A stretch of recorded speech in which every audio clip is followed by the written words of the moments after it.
नमस्कार दोस्तों, आप सभी का स्वागत है डे नाइट स्टडी के इस ऑनलाइन लर्निंग प्लेटफॉर्म पे।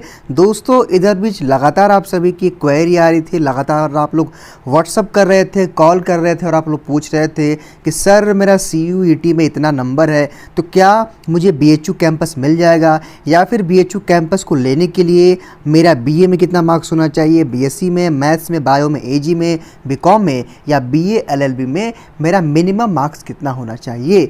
दोस्तों, आज के इस वीडियो में हम आपको एक एक्सपेक्टेड कट ऑफ बताएंगे कि अगर आपको CUET के द्वारा अगर आपको BHU UET में एडमिशन लेना है तो आपका मिनिमम कितने नंबर तक होना चाहिए। दोस्तों, आज के ये जो पूरा जो वीडियो है, आज का जो ये वीडियो का पूरा कंटेंट है, ये बेसिकली आधारित है पिछले साल का कट ऑफ, यानी कि दोस्तों BHU में पिछले साल कितने नंबर तक एडमिशन सबको मिल गया था वो हम आपको दिखाएंगे और आपको बताएंगे कि इस बार कितने नंबर पे आपको इस बार BHU में दाखिला मिल जाएगा। लेकिन दोस्तों, इन सब चीज़ों को बताने से पहले कुछ बेसिक सी जानकारियां हैं जो आप सबको जाननी चाहिए। सबसे पहले दोस्तों आप ये जान लीजिए कि इस बार जो है CUET फर्स्ट टाइम हो रहा है। आप सभी को पता है, जिनको नहीं पता है वो जान लें कि फर्स्ट टाइम CUET कंडक्ट हो रहा है और जो इसकी कंडक्टिंग बॉडी है वो NTA है। NTA जिसका नाम है नेशनल टेस्टिंग एजेंसी, जो बड़े बड़े एग्जाम्स को कंडक्ट कराती है। तो दोस्तों NTA ने इस बार CUET को शुरू किया और अगर हम देखें तो पूरी तरह से CUET फ्लॉप भी रहा है। कम से कम मैक्सिमम बच्चों के एग्ज़ाम्स छूट गए हैं, बहुत सारे बच्चे एग्ज़ाम नहीं दे पाए हैं, इस बात को भी आप जानते हैं। ठीक, अब यहाँ दूसरी बात ये है, चूँकि आप सब कुछ जान चुके हैं लेकिन आप ये जानना चाहते हैं कि सर, चूँकि आप लोगों ने अपने ऑफिशियल आंसर की से मिलान तो कर लिया होगा, अब आपके अंदर एक कन्फ्यूज़न होगा, डाउट होगा कि सर कितना नंबर रहेगा, तो मैं सेफ में रहूँगा नहीं रहूँगा। ठीक, आपको यही पता होगा कि 15 सितंबर से पहले आपका रिजल्ट आने वाला है। हो सकता है कि आज कल में भी आ जाए, वो अलग की बात है, लेकिन एक्सपेक्टेड डेट है कि 15 सितंबर से पहले आपका एंट्रेंस का यानी कि CUET का रिजल्ट आ जाएगा। दोस्तों, एक बेसिक सी जानकारी आप और ले लीजिए कि देखिए दोस्तों, CUET क्या करेगा ना, मतलब CUET का आपको स्कोर कार्ड मिलेगा। स्कोर कार्ड का मतलब क्या है, मान लीजिए मैं समझा रहा हूँ। मान लीजिए कि यहाँ पे एक स्कोर कार्ड है, आपने जो है 50 नंबर पाया है। ठीक, ये CUET ने आपको दे दिया, CUET ने आपको एक स्कोर कार्ड दे दिया। ठीक है, अब दोस्तों CUET का काम वहाँ ख़त्म हो जाएगा, यानी कि NTA का काम यहाँ पे ख़त्म। यानी कि NTA ने जैसे ही आपका रिज़ल्ट घोषित किया उसके बाद NTA से आपका रिलेशनशिप ख़त्म हो जाएगा। ठीक है, अब आपका रिलेशनशिप किससे जुड़ेगा, जितने भी 45 यूनिवर्सिटीज़ हैं, यानी कि दोस्तों जितने भी जो है 45, हालांकि जहाँ तक हमको उम्मीद है कि 70+ यूनिवर्सिटी ने पार्टिसिपेट किया है, लेकिन मेनली इसमें 45 हैं जो भी हमारे सेंट्रल यूनिवर्सिटीज़ हैं। ठीक है, अब दोस्तों इसके बाद क्या होगा वो भी आप जान लीजिए। मान लीजिए दोस्तों CUET ने आपका रिज़ल्ट घोषित कर दिया, आपके पास स्कोर कार्ड आ गया। उसके बाद क्या होगा कि आप स्कोर कार्ड के तहत, मान लीजिए BHU है, यहाँ पे DU है, JNU है, मतलब एग्जाम्पल के तौर पर मैं समझा रहा हूँ। अब दोस्तों आप क्या करेंगे कि अलग अलग विश्वविद्यालय अपना अपना कट ऑफ लिस्ट जारी करेंगे, उनके पोर्टल पर जाएंगे, आप उनके कट ऑफ चेक करेंगे और उसके अकॉर्डिंग आप काउंसलिंग कराएंगे। आई होप कि मेरी बातों को आप लोग समझ पा रहे होंगे। मैं फिर से समझा देना चाहता हूँ आपको। होगा क्या दोस्तों, CUET आपने स्कोर कार्ड दे दिया, CUET ने NTA ने, अब वहाँ पे NTA का काम खत्म हो जाएगा। अब जो इतनी भी सेंट्रल यूनिवर्सिटीज़ हैं या फिर जितने भी पार्टिसिपेटिंग यूनिवर्सिटीज़ हैं, अब उनका वहाँ पे काम शुरू होगा कि वो अपने अपने वेबसाइट पे क्या करेंगी, काउंसलिंग का पोर्टल शुरू करेंगी, वहाँ पे कट ऑफ लिस्ट जारी करेंगी। उसके अकॉर्डिंग आप लोग पहले ऑनलाइन काउंसलिंग करेंगे और जब आपका एडमिशन कन्फर्म हो जाएगा तो आप उस कैंपस में जाकर के अपना ऑफलाइन वेरिफिकेशन करेंगे। ये होगा प्रोसेस। ठीक, ये आप जान लीजिए। अब दोस्तों हम एक काम करते हैं कि आपको हम जो है कोर्स वाइज BA आर्ट्स में, सोशल में, BSc math, bio, AG, BCom और BE LLB में कितने नंबर तक इस बार एडमिशन हो पाएगा वो हम बताएंगे। दोस्तों फिर से मैं बता देना चाहता हूँ कि पूरी इस वीडियो का जो बेस है वो 2021 का कट ऑफ है। हाँ, एक जानकारी आप और ले लीजिए दोस्तों कि पिछले साल NTA के द्वारा, यानी कि NTA के द्वारा ही BHU का एंट्रेंस, यानी कि खुद का BHU एंट्रेंस कंडक्ट कराते आया है। तो पिछले साल NTA ने ही, नेशनल टेस्टिंग एजेंसी ने ही BHU का एंट्रेंस कंडक्ट कराया था। ठीक, और इस बार तो CUET ही हो गया है। ठीक, हालांकि दोस्तों इस वीडियो को बनाने के बाद अगर आपके अंदर कोई डाउट होगा, कन्फ्यूजन होगा, कमेंट बॉक्स में बताइएगा, एक वीडियो उधर हम दूर करने का प्रयास करेंगे। अब दोस्तों इसको आप इस पूरे ग्राफ को समझिएगा। देखिए, अब ये नहीं है कि इसमें से नंबर कम है तो आपका नहीं होगा। देखिए दोस्तों, NTA क्या करेगा कि NTA इन सब चीज़ों को फॉलो करेगा। NTA पूरे स्कोर का नॉर्मलाइजेशन करेगा, परसेंटाइज निकालेगा, क्योंकि दोस्तों मल्टीपल सेशन में आपके एग्जाम्स हुए हैं और इसमें 45+ यूनिवर्सिटीज़ पार्टिसिपेटिंग हैं और NTA इसकी कंडक्टिव बॉडी है, यानी कि CUET की। अब आइए समझिए अब दोस्तों पिछले साल 2021 में क्या हुआ था कि अगर बीएचयू का जो एग्ज़ाम हुआ था 480 नंबर का पेपर हुआ था, लेकिन आप यहाँ पे ये समझिए कि पिछले साल बीएचयू का जो सिस्टम था नेगेटिव मार्किंग का कह ले, तो दोस्तों इसमें 4 नंबर मिलता था अगर आप किसी क्वेश्चन को सही करते थे और 1 नंबर कटता था अगर आप कोई गलत आंसर करते थे।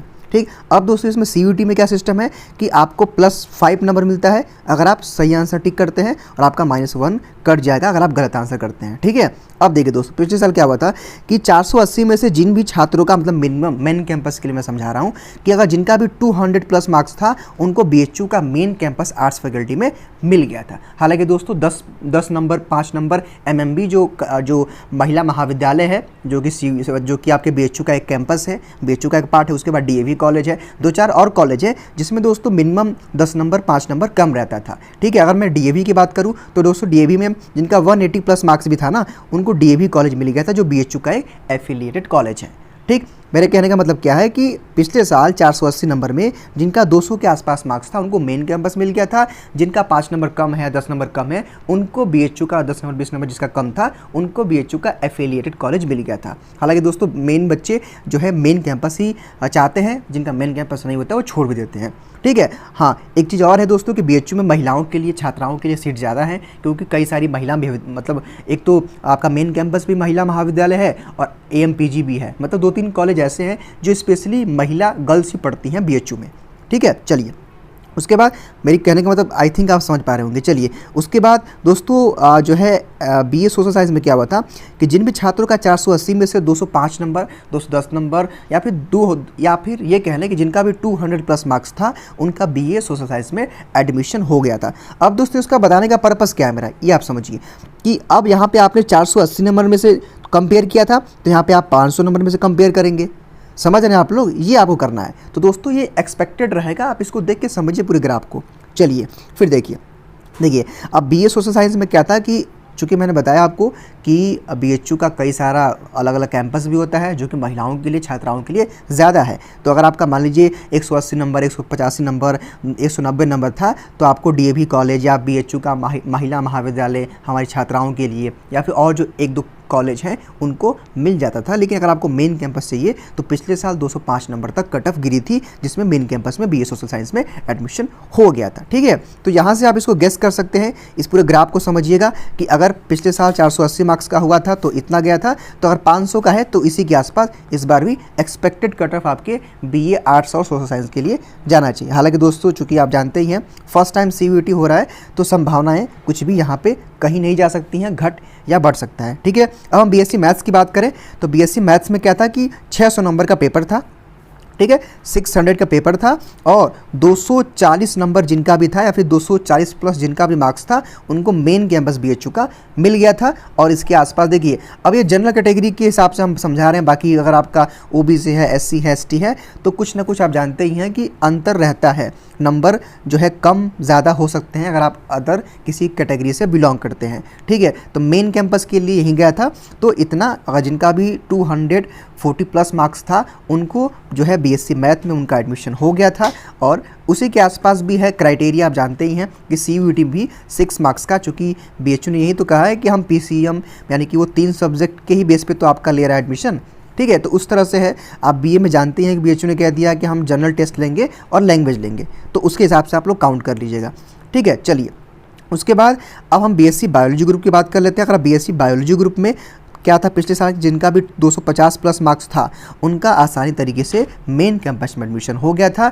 तो अगर इसके आसपास भी है तो आप अपने आप को सेफ या सिक्योर महसूस कर सकते हैं। सबसे ज़्यादा दोस्तों जो बीएससी एजी का कट ऑफ जाता है तो 400 में जो है गया था 270+ नंबर जिनका भी था उनको मिल गया था मेन कैंपस। हालांकि उसके अलावा भी एक एफिलिएटेड कॉलेज भी है बीएचयू का, तो अगर आपका 250 के आसपास भी था कुछ लोगों का तो उनको एफिलिएटेड कॉलेज मिल गया था। ठीक है, तो दोस्तों जो बीएससी मैथ है, बायो है और आपका बीएससी एजी है, अगर इनमें इसके आसपास अगर आप स्कोर कर रहे हैं तो बीएचयू के लिए आप सोच सकते हैं कि आपका एडमिशन हो पाएगा। ठीक है, इसी के आसपास कट ऑफ जाएगा, चूँकि पेपर का लेवल भी सीयूईटी में कुछ ज़्यादा टफ नहीं था, आसान था, तो हो सकता है कुछ वेरी करेगा, मार्क्स कुछ ज़्यादा जा सकता है। ठीक है, हम बात करें बीकॉम कोर्सेज़ की, स्पेशली बीकॉम में ज़्यादा ही कट ऑफ जाता है। तो बीकॉम का दोस्तों जो सिस्टम रहा था, 600 मार्क्स का पेपर हुआ था और 305 प्लस नंबर जिनका भी था उन सब का बीएचयू के मेन कैंपस में एडमिशन हो गया था। इवन जिनका 300 के आसपास था उनको पेड सीट भी, बीएचयू का जो पेड सीट था वो मिल गया था।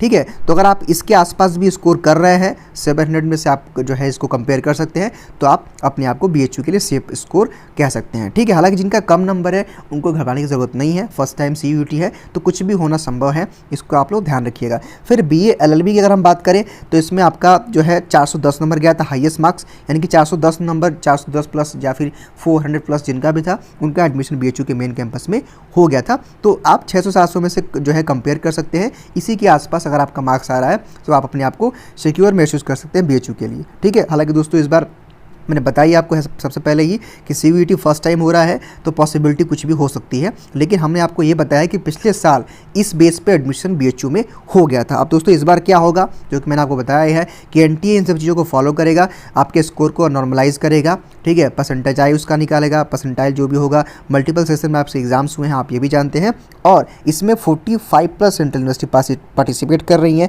आपको ये भी पता होगा कि डीयू जो दिल्ली यूनिवर्सिटी आपका है उसमें आज तक कभी एंट्रेंस एग्जाम नहीं हुआ है, उसमें 12th के मेरिट बेस पे एडमिशन होता था दोस्तों। तो आप मान के चल सकते हैं कि इसी के कुछ आसपास उसका भी आंकड़ा रहेगा। हालांकि दोस्तों उसमें परिवर्तन संभव है, और इसलिए क्योंकि फर्स्ट टाइम जो है दिल्ली यूनिवर्सिटी में किसी एंट्रेंस या किसी स्कोर के बेस पे वहाँ पे एडमिशन होगा, तो कुछ भी होना संभव है, इस बात को आप ज़रूर ध्यान रखिएगा। तो आई होप दोस्तों कि आज का ये वीडियो आपके काम का होगा, तो वीडियो को लाइक करके अपने दोस्तों को शेयर कर दीजिएगा। किसी प्रकार की कोई समस्या है, कोई डाउट है, कोई कन्फ्यूज़न है तो आप कमेंट बॉक्स में हमको ज़रूर बताइएगा, आगे उसी टॉपिक पे हम वीडियो अपलोड कर देंगे। अगर आप चाहते हैं कि और भी हम सेंट्रल यूनिवर्सिटी जैसे जो है एयू इलाहाबाद यूनिवर्सिटी का कट ऑफ लिस्ट का एक वीडियो बनाएं तो कमेंट बॉक्स में ज़रूर बताएं। Thank you so much.